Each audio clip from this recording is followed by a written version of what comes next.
दोस्तों, कौन है महाराज निमि? क्यों करते हैं सभी की पलकों पे निवास? पुष्प वाटिका ही वो स्थान था जब सीता जी ने श्री राम को पहली बार देखा। राम, जो कि विष्णु जी थे, उन्होंने भी वैकुंठ से उतरने के बाद पहली बार इतने दिनों में अपनी लक्ष्मी को अर्थात सीता जी को निहारा था। तुलसीदास मानस में इस प्रसंग को कुछ यूं लिखते हैं कि श्री राम को देखकर सीता जी बिना पलक झपकाए एकटक उन्हें देखती रहीं। श्री रामचरितमानस हमारे जीवन का आधार है। हमारे जीवन में मर्यादा का क्या और कैसा स्थान होना चाहिए, ये सीखने का सबसे बेहतरीन जरिया है रामचरितमानस। इसकी खास बात यह है कि सिर्फ श्री राम का जीवन ही अकेले ये मर्यादा नहीं सिखा रहा है, बल्कि कहानी और घटनाक्रम के अनुसार हर पात्र की एक मर्यादा है और वो प्रसंगों के बीच वो जिस तरह की परिस्थिति में दिखाई देता है, ठीक वैसी ही परिस्थिति हमारे जीवन में कभी न कभी आती ही है। दोस्तों, जब श्री राम और लक्ष्मण जी पुष्प वाटिका में फूल चुनने के लिए गए थे, दूसरी ओर सीता जी सखियों के साथ गौरी पूजन के लिए पहुंची थी।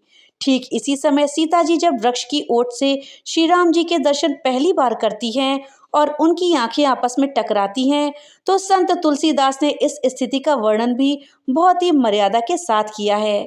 संत तुलसीदास ने श्रृंगार के इस पक्ष को भी आशीर्वाद और वरदानों का संगम बना दिया है। पुष्प वाटिका ही वो स्थान था जब सीता जी ने श्री राम को पहली बार देखा था। राम जी ने वैकुंठ से उतरने के बाद पहली बार इतने दिनों में अपनी लक्ष्मी को निहारा। तुलसीदास मानस में इस प्रसंग को कुछ यूं लिखते हैं कि श्री राम को देखकर सीता जी बिना पलक झपकाए एकटक उन्हें देखती रहीं। वो यहाँ सीधे इस बात को नहीं कहते कि पलकें झपकना भूल गईं। वो लिखते हैं कि पलकों ने झपकने का अपना काम ही छोड़ दिया, मानो जैसे कि पलकें वहां थी ही नहीं। तुलसीदास जी लिखते हैं, थके नयन रघुपति छवि देखे, पलकन्यु परिहरि निमेषे, अधिक स्नेह दे भय भोरी, सरद ससेहि जनु चितब चकोरी। निमेष का अर्थ होता है पलके। व्याकरण के अनुसार ये एक संधि शब्द है जिसके दो हिस्से हैं, निमिष और ईश। निमिष समय मापने की एक प्राचीन यूनिट को कहते हैं। हमारी पलकों को एक बार झपकने में जो समय लगता है उसे निमिष कहते हैं।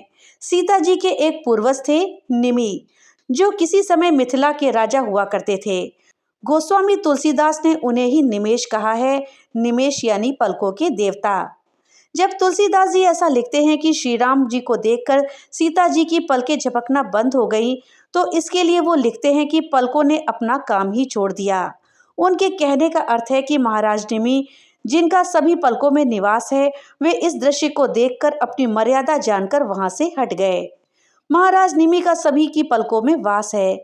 उन्होंने जब बिटिया और होने वाले दामाद को ऐसे प्रेम के समय में देखा तो मर्यादावश उस स्थान से हट गए, क्योंकि देखने वाली तो आंखें ही होती हैं और आंखों के ठीक ऊपर पलके यानी कि महाराज निमि थे। निमिराज ऐसे ही वहां से हट गए जैसे पिता अपने लड़के, बहू या बिटिया दामाद के सामने से हट जाते हैं। सवाल उठता है कि निमि महाराज का पलकों में निवास कैसे हो गया। असल में ये वही निमि है जिनकी मृतदेह से विदेह का जन्म हुआ था और फिर मिथिला के सभी राजा विदेह राज कहलाए। इसलिए सीता जी का एक नाम वैदेही भी है। दोस्तों, एक बार निमि महाराज के समय में मिथिला में भयंकर अकाल पड़ गया। इससे जनता त्रस्त हो गई। ब्रह्म ऋषियों ने वाजपेयी यज्ञ का सुझाव दिया। महाराज निमि अपने कुलगुरु वशिष्ठ के पास उन्हें यज्ञ का पुरोहित बनाने की इच्छा से गए, लेकिन इससे पहले इंद्र उन्हें अपने राजसूय धर्म यज्ञ के लिए पुरोहित बना चुके थे। वशिष्ठ मुनि ने कहा कि मैं इंद्र का आमंत्रण स्वीकार कर चुका हूँ, इसलिए वहां यज्ञ कराकर तुम्हारा भी यज्ञ करा दूंगा। तुम सामग्री आदि तैयार रखो। अब वशिष्ठ मुनि इंद्र का यज्ञ कराने गए तो वहां कई वर्ष लग गए। ऐसे में निमि महाराज ने न्याय संहिता के रचयिता गौतम ब्रह्म ऋषि को अपना कुल गुरु बनाया और उनसे यज्ञ कराने लगे। इधर इंद्र का यज्ञ पूरा करके वशिष्ठ जब मिथिला पहुंचे तो उन्होंने देखा कि यज्ञ शुरू हो गया है। क्रोध में उन्होंने निमि को प्राणहीन हो जाने का श्राप दे दिया। चूंकि इतना बड़ा यज्ञ खंडित नहीं किया जा सकता था, इसलिए गौतम ऋषि और ऋत्विज मुनियों ने मंत्र शक्ति से निमि के प्राण को निकलने नहीं दिया। इस तरह वो जीवित नहीं रहे, लेकिन मृतक भी नहीं रहे। उनका शरीर सुरक्षित रहा और आत्मा को मंत्रों से शरीर की परिधि में बांध दिया गया। महाराज निमि ने इसी अवस्था में अपने भाई देवरात की सहायता से यज्ञ की आहुतियां दी और सभी देवताओं की स्तुति करी। वाजपेयी यज्ञ के सिद्ध होने पर मां अम्बा को प्रकट होना होता है। माता प्रकट हुई और उनके प्रकट होते ही वर्षा होने से अकाल मिट गया। तब उन्होंने प्रसन्न होकर निमि से वर मांगने को कहा।